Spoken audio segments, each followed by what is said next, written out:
இதுதான் நம்ம இறந்ததுக்கு அப்புறம் கிடைக்கிற சொர்க்கமா? அப்போ சரி, உச்சிகா பயிலுக யாரும் இங்க இல்ல, பண்டிகை கொண்டாடுகளே. அந்த சாம்பார் பயிலுகளோட தொல்லை இனி இந்த டோபிராமாக்கு இல்ல, அதுவே போதும். அவனுக்கு பண்ண வேலைக்கெல்லாம் இனி நரகத்துல அவனுங்களை வறுத்து எடுத்துட்டு இருப்பானுங்க. வேதனையா இருந்தாலும் எனக்கு அது ரொம்ப பெருமையா இருக்கு. வில்லேஜோட நிலவரம் என்னன்னு பாப்போம். என்ன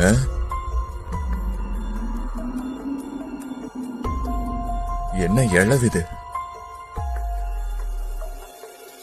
வில்லேஜோட நல்லதுக்காகவோ என்னோட நல்லதுக்காகவோ உன்னோட கிளானியை நீ மொத்தமா வலிச்சு எடுக்க வேண்டியது இருக்கீட்டாச்சு.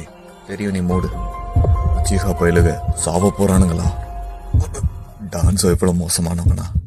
இது மட்டும் முன்னாடியே தெரிஞ்சிருந்தா இருதன் அப்பவே லாடம் கட்டிட்டு உன்ன முன்னாடியே ஹொக்கா கேக்கிருப்பேன். டான்ஸோ